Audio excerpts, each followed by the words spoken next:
Alright, so today we're going to continue on with the sine and the cosine curve, but now we're going to add horizontal and vertical shifts. This is going to, again, be very, very similar to what we did with transformational functions back in Unit 2. So remember, you loved that unit, and you remember that unit well. So this unit is going to be easy. Right. Moving on. So, describe this shift. If I have the, let's say, the parent function, so f of x equals x cubed, how did this function change from this function? Pause the video, write down what you remember, unpause when you are ready to check or don't remember.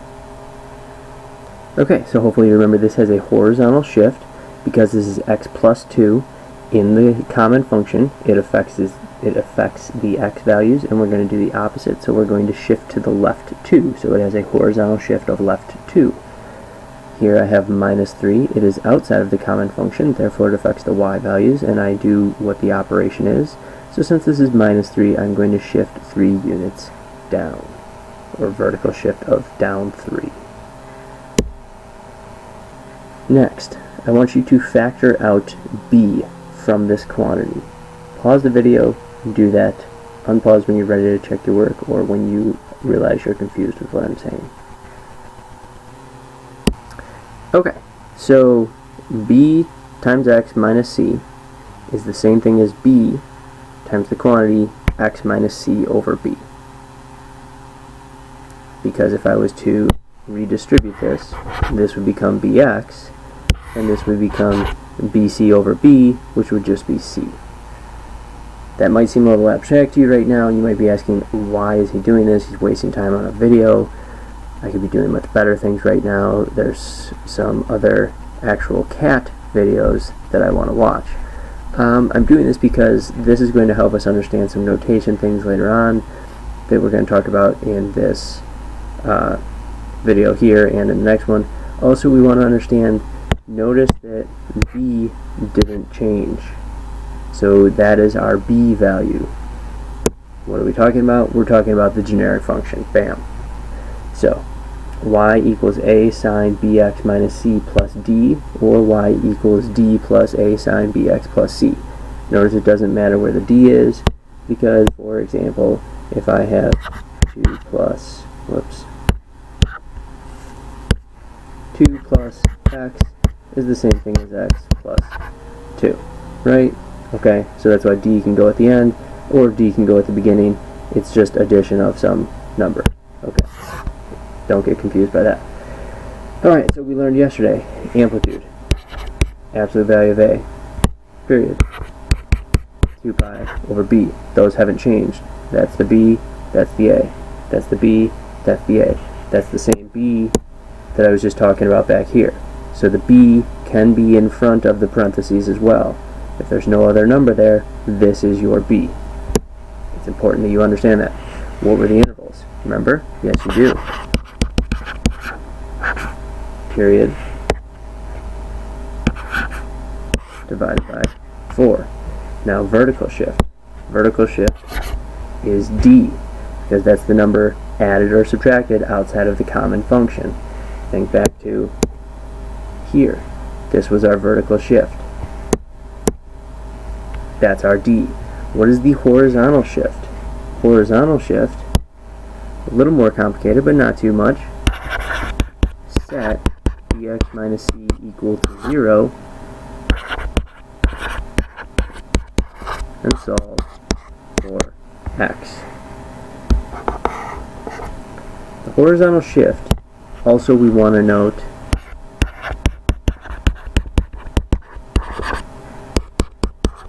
this is our starting x value. All of the graphs that we did yesterday did not have a horizontal shift, so the first mark that we put on our graph was always when x was 0. That might not be the case, or I'm sorry, that will not be the case if we have a horizontal shift. So this is going to be where you start when you're with our graphs. When we plot our 5 points for 1 period, 9 points for 2 periods, we're going to start at the horizontal shift value. So what are our strategies now? Similar to yesterday, so find amp period intervals, vertical shift,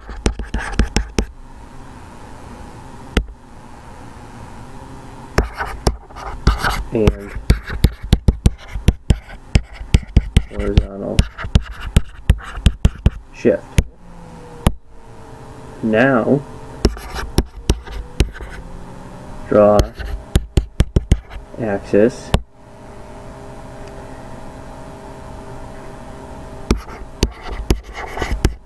label, and draw a line for the vertical shift. The vertical shift now, this is going to be our new line in which the graph is going to oscillate or revolve about. So again, yesterday nothing had a vertical shift, so that line that I'm referring to was the x-axis. It doesn't have to be.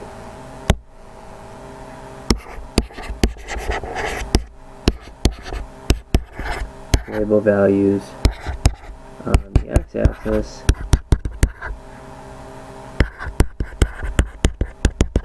starting at horizontal shift and increasing by the intervals. So just like the period and the amplitude, the intervals are a distance. They are not necessarily a location. And by not necessarily, I mean they are not a location. It's a coincidence that a lot of times they happen to be a location also. But they're a distance. So we'll label the axis starting at the horizontal shift and increasing by the intervals. Those will be our 5 points or 9 points. We'll plot points and sketch curve. Okay, that was a lot, right? Maybe? Not really. A lot of it's repeat from what we did yesterday. So let's look at this. Do this one together. Amplitude. Amp is 1. There's nothing written right there, so I assume it's 1, although it's a minus. It's still a positive 1 because it's amplitude.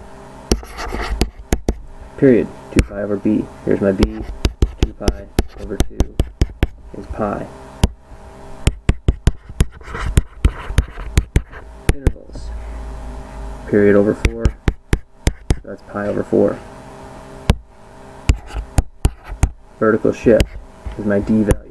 That's a positive 1.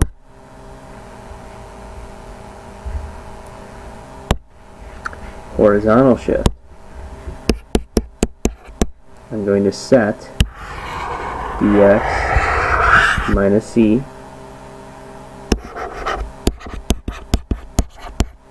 equal to 0. Solve for x. So this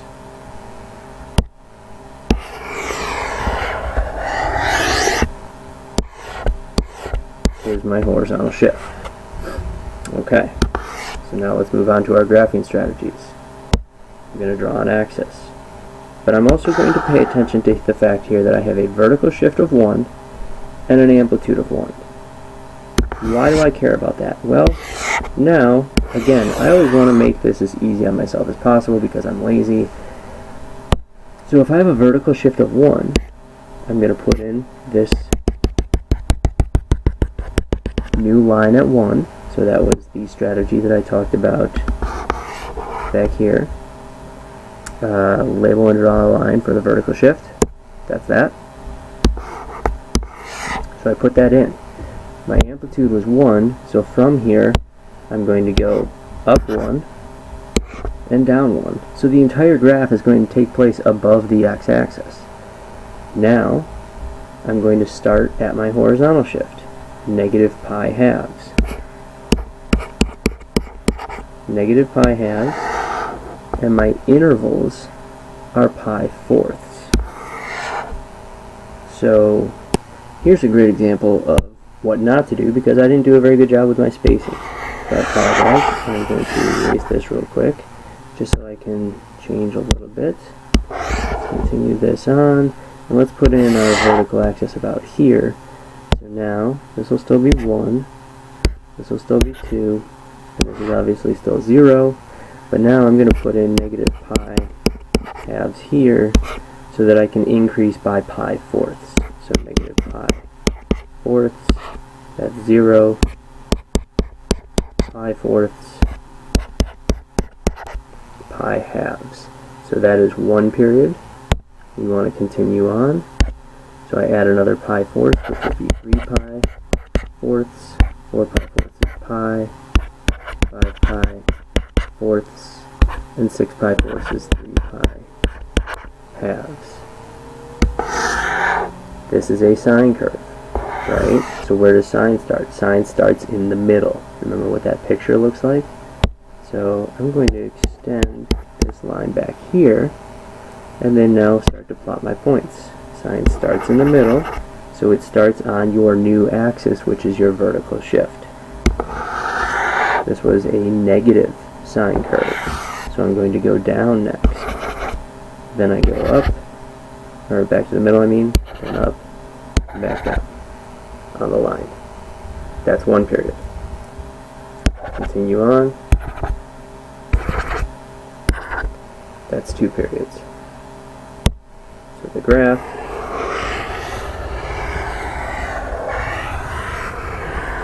looks like that. 2 periods.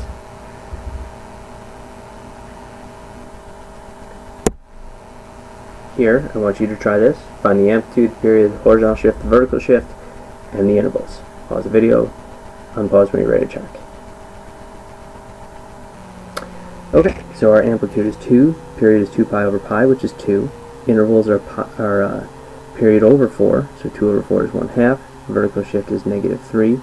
Horizontal shift, I set pi x minus pi halves equal to 0. Solve for x, add pi halves, divide by pi, x equals 1/2. Okay. Now, I want you to try and graph 2 periods. Pause the video, unpause when you're ready to check your work. Okay, so our graph should look like this time. Again, make it look nice. So, I emphasize that everything is going to take place below the x-axis because I knew I had a vertical shift of 3. So I did that, drew my new line in, make it dashed so I know what I'm revolving about. And then I had an amplitude of 2, so this is negative 1, this is negative 5. My interval, or my horizontal shift started at 1/2, and then my intervals were also 1/2, so I increased by 1/2 each time. So the red is the first period, and then 5 halves to 9 halves is the second period. Once I do that, plot my points, it was a positive sine curve. So I start on the axis, which is negative 3 now, and then I go up. Okay, so again, what did we learn? Amplitude hasn't changed. Absolute value of A, period is 2 pi over B, intervals are period over 4. Vertical shift is the D value, so whatever is added or subtracted not inside the sine function. Horizontal shift, set bx minus c equal to 0 and solve for x. Another way to think about that is set whatever is in the parentheses equal to 0 and solve for x. Notice that is your new starting x value.